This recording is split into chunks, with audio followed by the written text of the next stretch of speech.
कई बेचारे बहुत साधारण व्यक्तित्व के आदमी थे।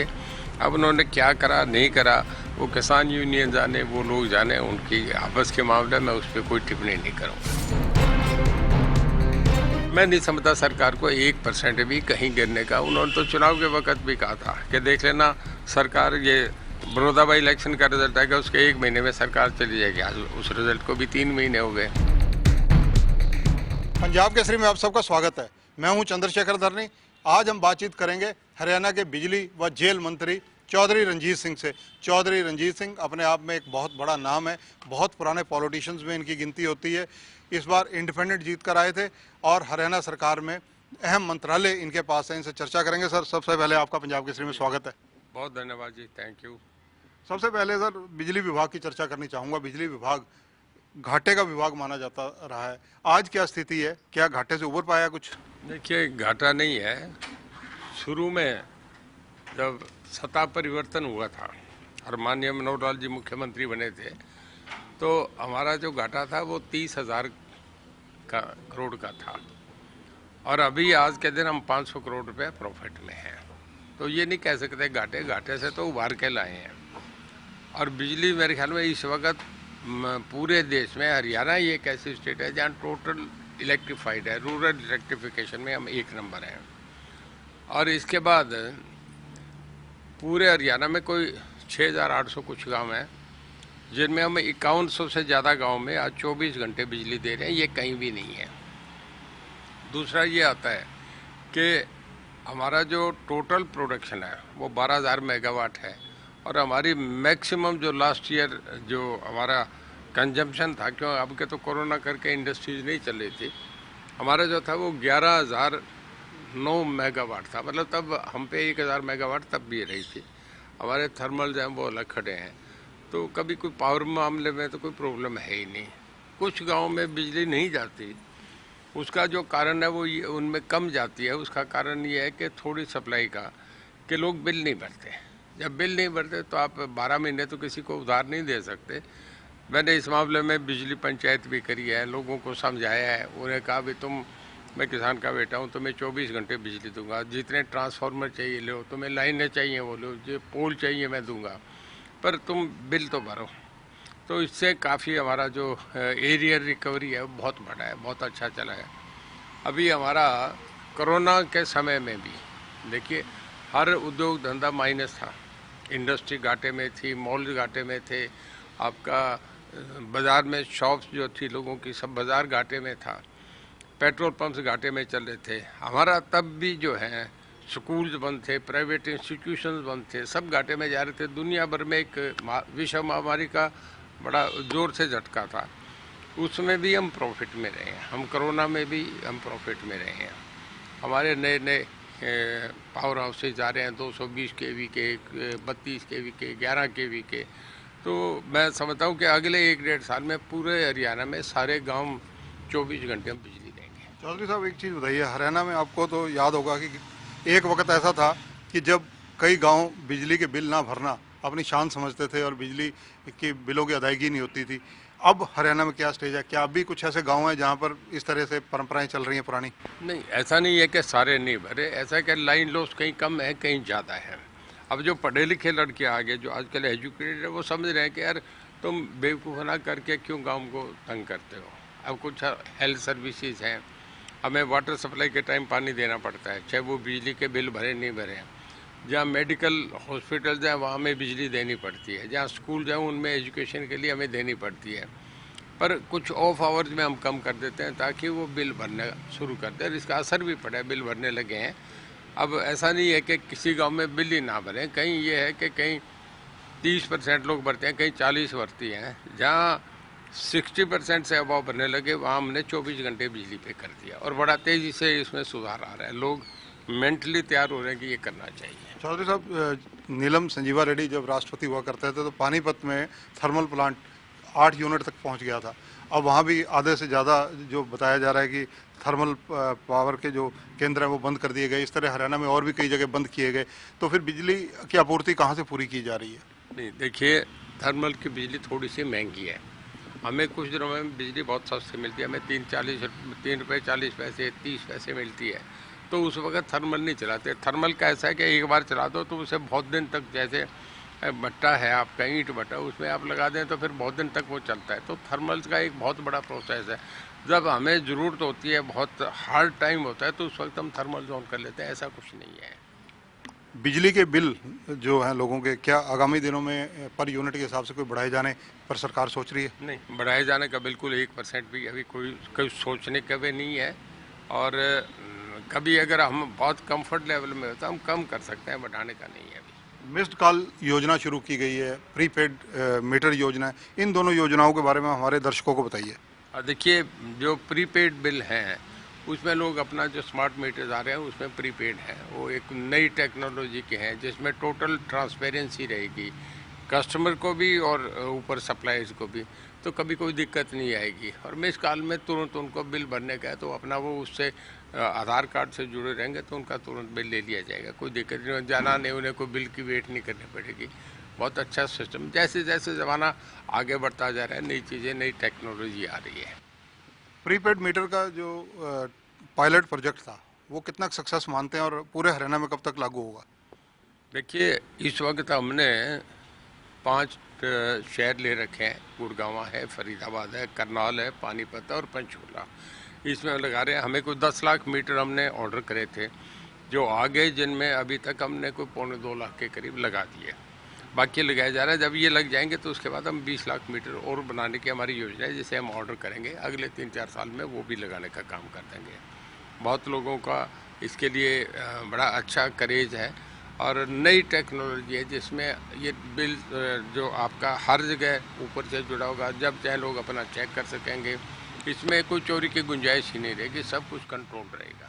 आपके पास अहम विभाग जेल विभाग भी है। जेल विभाग की अगर चर्चा की जाए तो जेल विभाग में जैमर लगाने का एक अहम प्रोजेक्ट रहा है, क्योंकि कहीं ना कहीं जो लीकेज होती थी, मोबाइल कॉल होती थी, जेलों में मोबाइल इस्तेमाल होते थे, उसकी कहाँ तक प्रोग्रेस हुई है? देखिए, हमारे यहाँ इतना नहीं है, कुछ स्टेटों में, मैं किसी का नाम नहीं लूँगा, जहाँ लोग दीवार फांद के भाग जाते हैं कैदी, या बाहर निकलते बाहर जब उन्हें तारीफ लेके जाते हैं, इनकाउंटर करके छुड़वा ले जाते हैं, या सुरंग खोद के बाहर निकल जाते हैं। हरियाणा में आज तक ऐसी कोई घटना नहीं हुई। देखिए, कितना भी कुछ चेक कर लो तो ऊपर से कोई फ़ोन फेंकना कोई ज़्यादा ऐसी बात नहीं है कि नहीं फेंके जा सके। जो जेलें हैं वो 40-40 एकड़ में, 60-60 एकड़ में, इतने बड़े लंबे चौड़े एरिया पे कोई रात को भी मोबाइल कहीं से फेंक सकता है, कोई पहरेदार थोड़े खड़े किया। पर बहुत कम है, हमारे बहुत कम ऐसी घटनाएं हैं जहाँ मोबाइल आ रहे हों, और हम चेक कर रहे हैं, बहुत विजिलेंट हैं और बराबर रिव्यू करते हैं। डीजीपी उनसे पूछते हैं, मैं डीजी से, और जेलें विजिट भी करते हैं, मैंने 3-4 जेलें विजिट करी है। हमारे बहुत minor cases, minus two minus बहुत कम मिलते हैं। एक गुड़गांव में एक घटना हुई थी, हमारे एक डिप्टी सुप्रिटेंडेंट जेल में लगा था, उसको इमीडिएट अरेस्ट कर लिया, उसे कस्टडी में भेज दिया और उसके खिलाफ केस दायर करके रखा। ओपन एयर जेल्स को लेकर सरकार काफ़ी सालों से कटिबद्ध है, प्रयासरत है। ये प्रोजेक्ट कहाँ तक पहुँचा, क्या इसको इम्प्लीमेंट किया गया? हम फरीदाबाद और करनाल में 2 जगह इस पर एक्सपेरिमेंट कर रहे हैं, उसको एक्सटेंड करके पीछे कुछ एरिया, और उसमें कितने कितने नंबर ऑफ कैदीज हम कर सकते हैं, उन बंदियों को हम ऐसा करके हम ट्रायल पे कर रहे हैं। और मैं समझता हूँ कि काफ़ी अच्छा एक्सपीरियंस रहेगा। राजस्थान में तो वास्ट लैंड है, वहाँ सड़कें नहीं है, तो इस करके वहाँ तो ज़्यादा इसकी पॉसिबिलिटी है, वहाँ ज़्यादा था, तो उस पर हम जा रहे हैं, अभी ट्रायल पे 2 जगह हम कर रहे हैं। कोविड-19 को लेकर जब कोरोना आया था, फिर पिछले मार्च से लेकर लगातार कैदियों को पैरोल दी जा रही थी, तो अब क्या स्टेज है, कितने कैदी अभी बाहर हैं और कब तक वापस आएंगे? देखिए, हमारे सुप्रीम कोर्ट की गाइडलाइन से हमारे स्टेट के जो हाई कोर्ट के ऑनरेबल जस्टिस हैं श्री राजीव शर्मा जी, वो इसके चेयरमैन हैं, और होम सेक्रेटरी और हमारे डीजीपी दोनों इसके मेंबर हैं। 3 मेंबर कमेटी लोकल सेशन जज से उनसे इन्फॉर्मेशन लेके कैदी का रिकॉर्ड क्या रहा है, ऐसे करके जिनकी कम सज़ा हुई है वैसे लोगों को पैरोल दी जा रही है। जो 7 साल से कम के कैदी हैं, जो टाइमली जब भी बाहर गए अपने वापस समय से आके हाजिर हो गए, उन कैदियों के लिए ऐसा किया जा रहा है। कोई मान के चलें कि अभी कोई 4,500 के करीब कैदी हैं जो हैं। अभी पिछली जो मीटिंग हुई थी, हमारे ऑनरेबल जस्टिस साहब श्री राजीव शर्मा जी थे, और हमारे दोनों मेंबर्स होम सेक्रेटरी साहब और डीजीपी साहब हमारे थे, उसमें तय करा के 15 फरवरी तक इसे फिर एक्सटेंड कर दिया गया। 26 जनवरी गणतंत्र दिवस है, तो क्या कैदियों को जैसे हर साल एक प्रथा सी होती है कि कुछ ना कुछ छूट दी जाती है, वो कोई प्रावधान रखा गया? देखिए अभी तो ऐसा कोई कंसिडरेशन, पर जब ऐसा होता है तो कभी भी रात को तो खाली सीएम साहब से पूछा जाता है, कर दिया जाता है। जब अनाउंस करना हो तो प्रोग्राम में ले लिया जाता है। कैदियों की डाइट मनी बढ़ाने पर कोई विचार? नहीं, हर सुविधा उन्हें वो दे रहे हैं। जैसे जैसे जैसे कॉल उनका पहले से समय बढ़ा दिया गया, 5 मिनट थी 7 मिनट कर दी गई।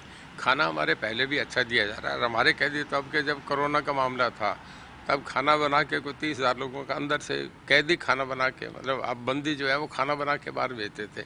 एक बहुत अच्छी परंपरा डाली है, तो हमारे कोई वो दिक्कत नहीं है। चौधरी साहब, ये बातें तो होगी आपके विभाग की, लेकिन आप राजनीतिक व्यक्तित्व हैं। आपने 5 दशक के करीब सक्रिय राजनीति में पूरी तरह से भागीदारी की है। अब बात करते हैं थोड़े से राजनीतिक दायरे की। हरियाणा के अंदर अगर देखा जाए तो नेता प्रतिपक्ष हैं चौधरी भूपेंद्र सिंह हुड्डा। उन्होंने हरियाणा की सरकार को वो बार बार कह रहे हैं कि अविश्वास मत लाएंगे क्योंकि हरियाणा सरकार के पास बहुमत नहीं है। वो किस आधार पर ये दावे कर रहे हैं और क्यों विधानसभा सत्र बहुत जल्दी बुलाने की बात कर रहे हैं? देखिए, हर पॉलिटिकल पार्टी का अपना एक सामने मापदंड होता है। उसे सामने एक प्रोग्राम रख के अपने वर्कर को जिंदा रखने के लिए झूठी सच्ची बातें करनी पड़ती है। हरियाणा तो एक छोटी बात है। देखिए, अमेरिका बहुत बड़ी स्टेट है, पूरे वर्ल्ड की पॉलिटिक्स को डोमिनेट करते हैं। वहाँ भी ट्रंप ने भी तो लोगों को बकाया ना कि ऐसा करके मैं ओथ मैं ही लूँगा, मैं ही अध्यक्ष रहूँगा। अब उनकी इम्पीचमेंट होगी। कैपिटल हॉल में भी लोगों को लेके गए, जो एक 1500 साल पुराना जिसका डेमोक्रेटिक सेटअप था, उन लोगों तो यहाँ करने की बात है। हुड्डा साहब मेरे दोस्त हैं, हम क्लास फेलो रहे हैं, मित्र हैं, साथी हैं। पर ये सदा से वो कहते रहे, उन्हें अपोजिशन में रह के ये बातें कहनी भी चाहिए। पर मैं नहीं समझता सरकार को 1% भी कहीं गिरने का। उन्होंने तो चुनाव के वक्त भी कहा था कि देख लेना सरकार, ये बड़ौदा बाई इलेक्शन का रिजल्ट आएगा उसके 1 महीने में सरकार चली जाएगी। आज उस रिजल्ट को भी 3 महीने हो गए। कहीं कुछ नहीं होता। सरकार स्टेबल है। लोगों ने 5 साल के लिए सरकार बनाई है। जो एमएलएज बन के आ गए, क्या हालात थे, कैसे बन के आ गए। आज अगर विधानसभा भंग हो जाए तो मैं ये नहीं कहता कांग्रेस के या इसके, मतलब ये जो प्रेजेंट मेंबर्स हैं उनके 15% भी दोबारा नहीं जीतेंगे तो लोग कोई भी इनस्टेबिलिटी नहीं चाहेगा। हर आदमी एक साल हुआ है, वो 5 साल सरकार चलाना चाहेंगे। मुख्यमंत्री अपना बढ़िया काम कर रहे हैं, पूरी टीम उनकी बढ़िया है, सारे मिनिस्टर्स उनके कॉम्पिटेंट टीम है, अच्छे तरीके से काम हो रहे हैं। हुड्डा, शैलजा, रणदीप सुरजेवाला, इनके अलावा इनेलो के अभय सिंह चौटाला, ये सभी एक ही बात कह रहे हैं कि सरकार कहीं ना कहीं लड़खड़ाई हुई है। क्यों कह रहे हैं, क्या वजह है, क्या कृषि कानूनों को लेकर कह रहे हैं? देखिए, इसका पैरामीटर होता है विधानसभा। जहाँ लड़खड़ाने की बात हो, जहाँ सरकार पे कुछ करने का, उस वक्त तो सारे वॉकआउट कर जाते हैं। अब कहते हैं लड़खड़ा रही है। हमें पता नहीं कहाँ से कैसे कौन सा उन पे ऐसा पैरामीटर है जिसमें उन्हें ये पता लग रहा हो कि लड़खड़ा रही है। मैं नहीं मानता कि कोई भी बात, सब जिम्मेदार लोग हैं। कोई इनमें 2 बार बनाए, कोई 3 बार बनाए, कोई 4 बार बनाए। इन्हें कोई भी बात लोगों के सामने कहें तो बहुत जिम्मेदारी से, एक जो जैसा आदमी उसका अपने चरित्र, उसका अपना जो कद होता है उस हिसाब से बात कहनी चाहिए। कच्ची बातें लोगों में कहने में अच्छी नहीं लगती, ना लोगों को अच्छी लगती, ना वो भी कह के बाद में महसूस करते हैं कि हमने ये तुक्के मार दिए। गुरनाम सिंह चड़ूनी, भारतीय किसान यूनियन का हरियाणा का एक चेहरा, कल से काफ़ी चर्चा में है, विवादों में है, काफ़ी अप डाउन कल से हो रहे हैं, पॉजिटिव नेगेटिव सब चीज़ें हो रही हैं। मैं किसी पे व्यक्तिगत कुछ नहीं कहना चाहूँगा, पर चडूनी साहब का कोई लंबा चौड़ा कोई था नहीं मेरे ख्याल में। तो मैंने तो अभी उनका नाम सुना इसी में। वो कहीं बेचारे बहुत साधारण व्यक्तित्व के आदमी थे। अब उन्होंने क्या करा नहीं करा वो किसान यूनियन जाने, वो लोग जाने, उनकी आपस के मामले में उस पर कोई टिप्पणी नहीं करूँगा। अभय सिंह चौटाला ट्रैक्टर पर सवार हैं और 26 तारीख को दिल्ली ट्रैक्टर मार्च में भी जा रहे हैं, जो भारतीय किसान यूनियन और किसान संगठन करने जा रहे हैं। हर राजनीतिक आदमी अपनी राजनीति देख के अपनी प्लान बनाता है, अपना कार्य करता है। हर आदमी करेगा, उसका भी हक बनता है, वो अपनी करेगा, ट्रैक्टर लेके जाएगा। कोई नहीं, किसानों के लिए कोई आदमी घूम रहा है तो हमें तो कोई बुरा नहीं लग रहा। अब वो वहाँ जितने बैठे हैं, अभय तो अब जा रहा है, वहाँ जितने बैठे हैं उनका हरियाणा सरकार सबको खाने पीने का प्रबंध, उनका सारा कुछ लुक आफ्टर।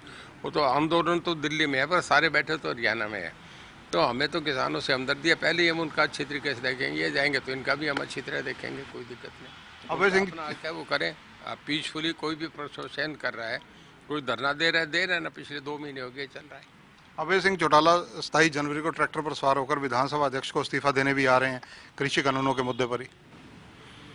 स्पीकर साहब ने एक दिन बयान दिया था, अब क्या करते हैं वो दोबारा स्पीकर साहब क्या कहते हैं कि उन दोनों के बीच का विषय है, तो इस पे मैं क्या कहूँगा। इस्तीफा जाएगा कैसे जाएगा, वो कहते हैं 2 लाइन हमें लिख के दें, ये कहते हैं हमने भेज दिया, प्री कंडीशन नहीं हुआ करता। तो इसमें अल्टीमेटली तो स्पीकर साहब की जजमेंट है क्या होता है, कैसे इस्तीफा जाता है। 26 जनवरी को जो ट्रैक्टर मार्च होने जा रहा है दिल्ली में किसानों का, उसको लेकर आप क्या किसानों से अपील क्या करना चाहेंगे? देखिए, मैं खुद किसान हूँ, मैं कोई किसान के अगेंस्ट तो हमारी आत्मा ही नहीं मानेगी कोई शब्द कहूँ। देखिए, किसान पीसफुली अपना काम करें, पर इसके साथ भी जो बातचीत का रास्ता है उसे भी अपना कायम रखें। और सरकार से जब उनके नेता ही ये कह रहे हैं, किसानों के जो मिल रहे हैं टॉक्स में हैं, क्योंकि सेंट्रल गवर्नमेंट का उनका एक सब्जेक्ट है जिसमें हमारा कुछ करने का नहीं है, उसमें जो बातचीत आ रही है वो आ रही है कि 50% बातों पे सहमति बन गई। जब 50 पे हो जाए तो फिर उसे 5-7% घटाना बढ़ाना कोई दिक्कत की बात नहीं होती। सरकार को अपनी इनपुट मिल रहे हैं, सब बातों की जानकारी है, और मैं तो ये चाहूँगा, मन से चाह रहा हूँ कि किसानों का भला हो और जितनी उनकी मांगे हैं, जितनी सरकार कर सकती है वो उनकी करे, और किसान भी धरने से उठ के अपने घर जाएं। उन्हें जो, क्योंकि 2 महीने हो गए, अब ये निपटना चाहिए किसानों की तरफ से भी, उनसे भी। जो भी गिव एंड टेक की बात है हमेशा होती रही है। जब चाइना के साथ बॉर्डर पे हमारा आपस का झगड़ा था तो बॉर्डर पे भी सब कुछ हमारे कमांडर्स दोनों तरफ से, कमांडर इन चीफ बैठे, सब सेटल हो गया। बांग्लादेश से जब हमारी पाकिस्तान की 1 लाख फौज बैठी थी तो हमारे कमांडर इन चीफ ने सब कुछ सेटल कर दिया, वो भी हो गया। डायलॉग से हर चीज़ होती है, और डायलॉग से ही हिंदुस्तान, जब हम ब्रिटिश रूल के अंदर थे तो कोई गोलियाँ थोड़ी चलती थी, खाली बैठ के टॉक्स में माउंटबेटन में और महात्मा गांधी, मोहम्मद अली जिन्ना में बैठ के बात होगी थी, देश का बंटवारा भी हो गया था। तो कोई बहुत बड़ा इशू नहीं है। मैं समझता हूँ कि बहुत लंबा हो गया, ये अभी हो जाना चाहिए। मेरे ख्याल में कल मीटिंग है, कल में सेटल हो जाना चाहिए। निर्दलीय विधायकों का प्रीति भोज आपके यहाँ रहा, बहुत राजनीतिक सुर्खियां उसने बटोरी, ऐसा क्या कारण रहा जिसके कारण ये चर्चाओं में आया? क्या चीज़ है? प्रीति भोज जो आपने दिया, लंच दिया सब इंडिपेंडेंट्स को। ऐसा है कि सोम मंगल को हमारे यहाँ मीटिंग होती है, MLA की कमेटियों की मीटिंग होती है जिसमें आते हैं, तो सारे आए हुए थे। मैंने जो मौके पे थे 4 आए हुए थे, मैंने कहा भी खाने पे आ जाओ, गपशप करेंगे। वो खाने पे आ गए। जब वो चारों मुझे इकट्ठे होते दिखे तो मैंने CM साहब से भी रिक्वेस्ट कर दिया कि जी हम 4 लोग खाने पे बैठ रहे हैं, अगर आपको कन्वीनियंट हो तो आप भी आ जाएं।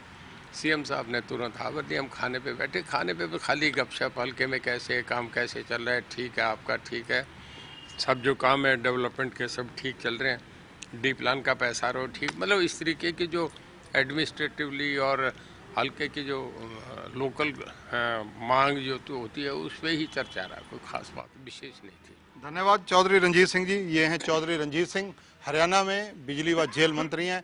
बेबाकी से हर बात का जवाब देते हैं, सरलता से जवाब देते हैं, सहजता इनके चेहरे से झलकती है, और आज भी इन्होंने खुलकर सभी बातों का जवाब दिया, चाहे वो कृषि कानूनों को लेकर हो, अपने विभागों की हो। और एक इन्होंने बहुत बड़ी टिप्पणी की है, राजनीतिक रूप से उस टिप्पणी के कई निष्कर्ष निकाले जा सकते हैं कि अगर हरियाणा में जिस तरह से विपक्ष बार बार कह रहा है, बार बार हरियाणा की विधानसभा को बता रहा है कि इस वक्त कहीं ना कहीं अल्पमत की ओर बढ़ रही है, इन्होंने नकारा है। इन्होंने कहा है कि हरियाणा सरकार पूर्णतया बहुमत में है, और आज की डेट में कोई भी विधायक चुनाव नहीं चाहेगा, वो किसी भी राजनीतिक दल का हो। अगर चुनाव होते हैं तो 15% से ज़्यादा विधायकों के चेहरे दोबारा विधानसभा में आने संभावित नहीं है।